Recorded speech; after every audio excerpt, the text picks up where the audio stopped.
The Rebel Economist, How F.A. Hayek Warned the World About the Road to Serfdom. Imagine a world where freedom slowly disappears, not by soldiers storming your town, but by well-meaning people trying to fix the economy. Sounds familiar, doesn't it?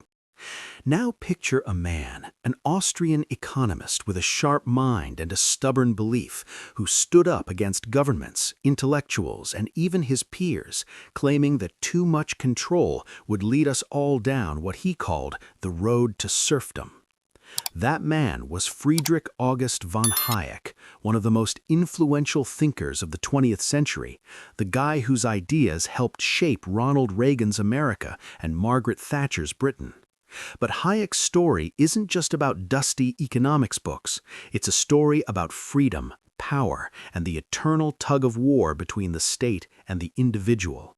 So, grab a cup of coffee, folks, because today we're diving into how a quiet Austrian scholar became the architect of modern capitalism and how his fight with John Maynard Keynes still shapes your wallet today. Who was Friedrich August Hayek? Friedrich A. von Hayek was born in 1899 in Vienna, Austria, into a family of thinkers. His father was a doctor and botanist. His family was part of the modest Austrian aristocracy. Growing up in an intellectual environment meant that philosophy and economics were dinner table topics, not something to be learned in dusty classrooms. When World War I broke out, a young Hayek served in the Austro-Hungarian army. Like many intellectuals of his time, he saw the horrors of war up close: chaos, collapse, disarray. Those experiences shaped his understanding of how power could turn even smart societies into destructive machines. After the war, Hayek went to the University of Vienna, earning doctorates in both law and political science.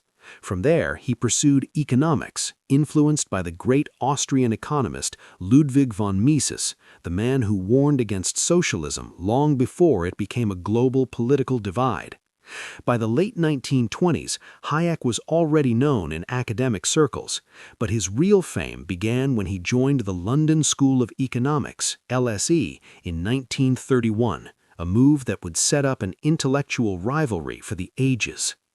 The Clash of Titans, Hayek versus Keynes. Let's set the stage. It's the 1930s. The world is reeling after the Great Depression, unemployment skyrocketing, businesses failing, and people losing faith in capitalism. In one corner, you have John Maynard Keynes, the charismatic Cambridge economist with sharp suits and sharper wit. He believed that in times of crisis, the government had to step in, spend big, build roads, hire workers, and pump money into the economy to boost demand. In the other corner stood Friedrich Hayek, the quiet, methodical thinker from Vienna. His message was, hey, wait a second, that's not how freedom works. Hayek argued that when governments print more money or lower interest rates to stimulate the economy, they mess up the natural rhythms of the market. Entrepreneurs start investing in things people don't actually want because credit is too cheap. These bad investments, or as Hayek called them, malinvestments, eventually crash the system. He believed that downturns are painful but necessary, market corrections, like nature's way of clearing out the dead wood.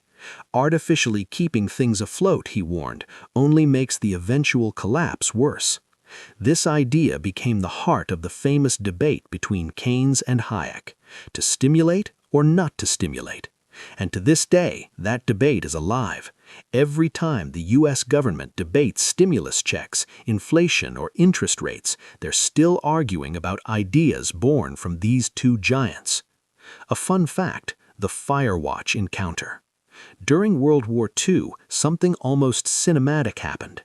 Because London was under threat from German bombers, the LSE relocated to Cambridge.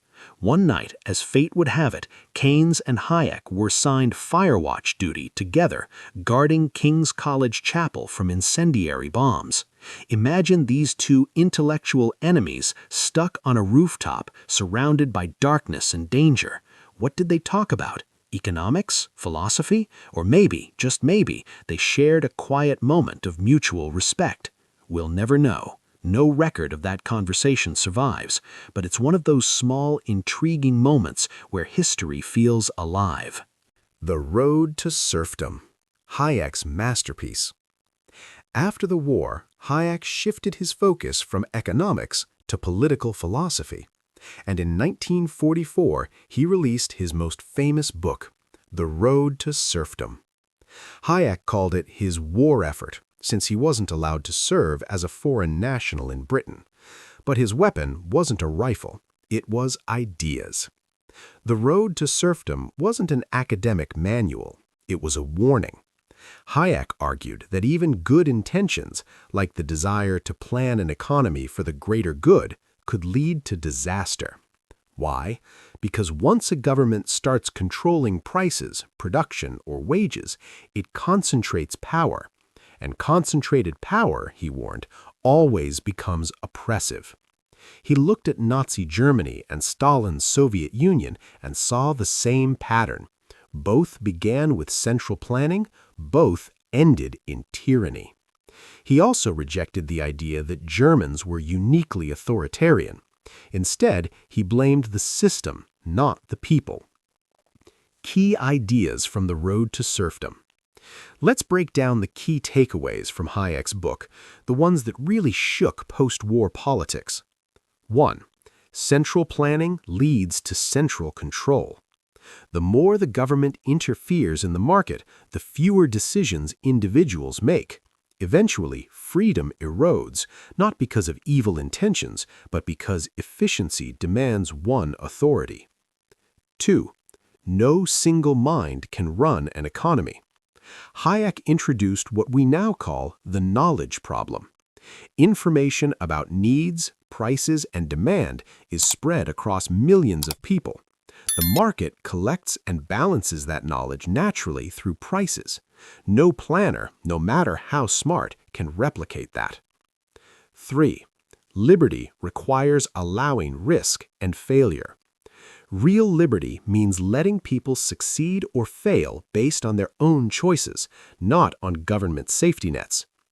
These ideas were radical for their time, especially during an age when Keynesian big government ideas dominated Western policy. Hayek comes to America. After The Road to Serfdom became an international sensation, even condensed into a popular Reader's Digest version, Hayek moved to the University of Chicago in 1950. Now, the University of Chicago was already home to some economic powerhouses, like Milton Friedman, who later became one of Hayek's most devoted admirers. Chicago became the birthplace of what we now call the Chicago School of Economics, a movement that revived free market thinking in a post-war world addicted to government control. Even though Hayek didn't directly teach economics there, he was actually in the Committee on Social Thought. His presence influenced generations of economists, policymakers, and students. The Constitution of Liberty. By the 1960s, Hayek had grown tired of pure theory. People wanted to know, okay, where does government fit in then? So in 1960, he published The Constitution of Liberty, a massive work trying to answer that question. Here, Hayek clarified something important. He wasn't against all government. He believed the state should protect property, enforce contracts, and provide a legal framework. But beyond that, it should stay out of the way. One famous story really shows how deeply this book resonated. In 1975, Margaret Thatcher, newly elected leader of the Conservative Party in Britain, slammed the Constitution of Liberty onto the table during a policy meeting and declared, "This is what we believe."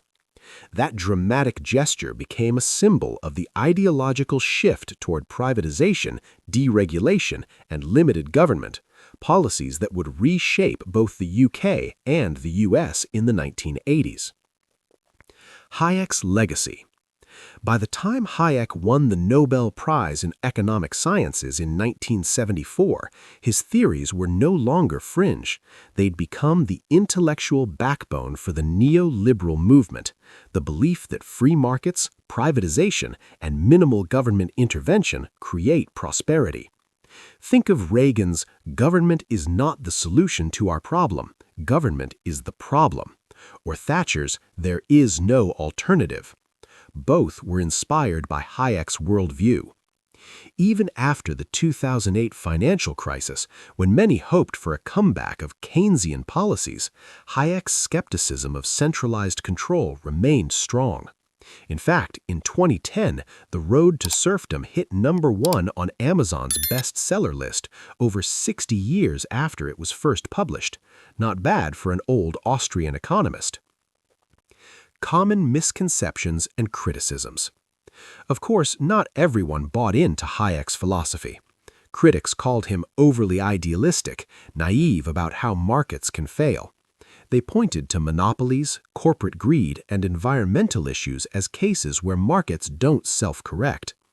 Even Keynes, though friendly towards Hayek in his later years, once asked him, "Where exactly does planning stop and freedom begin?"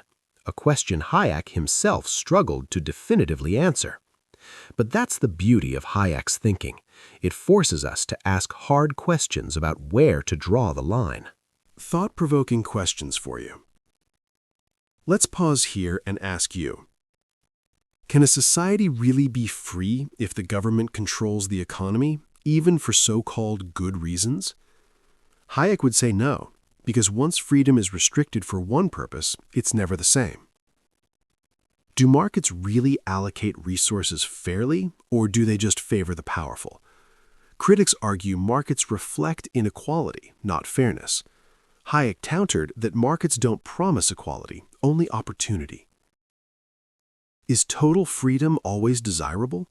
What about healthcare, education, or housing, things people can't live without? Should they be left entirely to the market? Hayek believed liberty was more important than perfect outcomes, but modern debates suggest otherwise.